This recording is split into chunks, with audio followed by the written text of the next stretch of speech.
जय श्री कृष्ण। आपका मेरे चैनल में स्वागत है।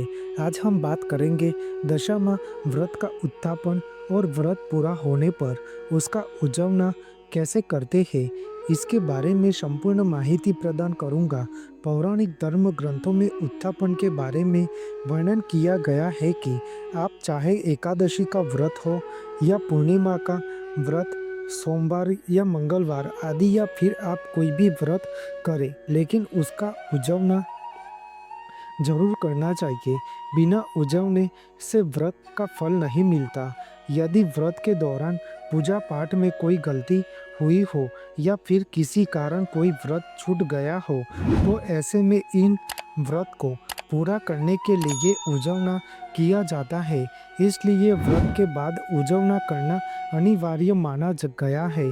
दशामा का व्रत माता पार्वती को समर्पित है, क्योंकि माता पार्वती ही दशामा का व्रत का स्वरूप है। माता पार्वती जब अपने भक्तों की पुकार सुनकर मदद करने पृथ्वी लोक में गई, तब वापस लौटते समय उन्होंने ऊंट की सवारी करके कैलाश आए। तब भगवान शिव ने कहा कि देवी, आपके इस रूप को दशामा के नाम से जाना जाएगा और पृथ्वी लोक में आपकी दशामा के रूप में पूजा की जाएगी। मान्यता है कि जिस मनुष्य की दशा सही नहीं चल रही होती है और बने बनाए काम भी अटक जाते हैं, अगर वह दशामा की पूजा अर्चना और व्रत करे तो उनकी दशा ठीक होने लगती है और सभी काम बनने लग जाते हैं और दरिद्रता का अंत होता है। दशामा व्रत गुजरात में बहुत ही धूमधाम के साथ मनाया जाता है। दशामा का व्रत 10 दिनों का होता है। यह व्रत 5 वर्ष या 10 वर्ष तक किया जाता है।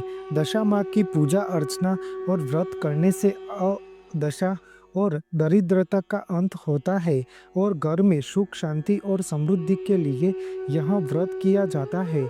इसमें दशामा की मिट्टी से बनी मूर्ति को घर में स्थापित करना चाहिए। दशामा की मूर्ति की पूजा 10 दिनों तक पूर्ण श्रद्धा और विश्वास के करनी चाहिए। इस साल दशामा व्रत की शुरुआत 25 जुलाई यानी कि शुक्रवार से शुरू होती है और इस व्रत का समापन 4 अगस्त 2025 यानी कि सोमवार को होगा। दशामा व्रत के प्रथम दिन से ही व्रतधारी को हर रोज सुबह स्नान करके धूप दीप जलाकर भक्ति भाव से दशामा की पूजा आरती करना, थाल का भोग लगाना और कथा वार्ता का श्रवण या पठन करना होता है। 10वें दिन दशामा की मूर्ति के सामने अखंड दिया जलाना होता है। दशामा का प्रसाद 10 मुट्ठी भरकर गेहूं के आटे का चूरमा बनाना होता है। यह प्रसाद दशामा को भोग लगाना चाहिए। बाद में सबको प्रसाद वितरण करना चाहिए।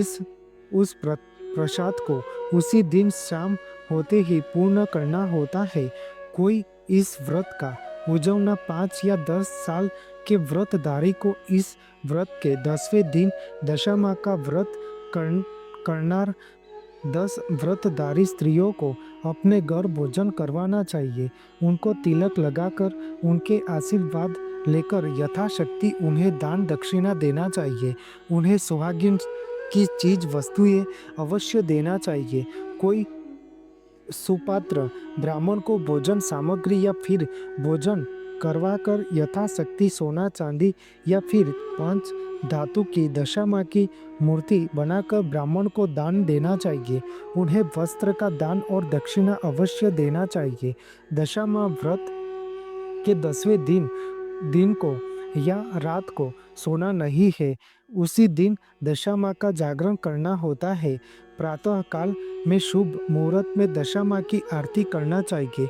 दशामा के साथ स्थापित किया हुआ कलश का थोड़ा जल घर में छिड़कना चाहिए और उस कलश पर रखे हुए श्रीफल का प्रसाद करना चाहिए। दशामा को अपने 10 दिन की सेवा भक्ति में कोई भूल चूक हुई हो तो क्षमा याचना मांगनी चाहिए और दशामा की कृपा सदैव हमारे घर में बनी रहे, ऐसी प्रार्थना करना चाहिए। बाद में दशामा की मूर्ति को नदी या गांव के तालाब में विसर्जन करना होता है और उस जल में दीप प्रज्वलित करके दीप दान यानी कि दीप जल में प्रवाहित करना होता है। दशा माँ को प्रेम पूर्वक भावुक मन से विदाई देनी होती है। दशा माँ सबकी मनोकामना पूर्ण करते हैं और उनकी कृपा दृष्टि सदैव के लिए हम सब पर बनी रहे, ऐसी दशा माँ से प्रार्थना। बोलो दशा माँ की जय। आपको मेरी यह माहिती अच्छी लगी हो तो मेरी चैनल को लाइक, शेयर, कमेंट, सब्सक्राइब करें और बेल आइकन को दबाना ना भूलें। जय स्वामीनारायण।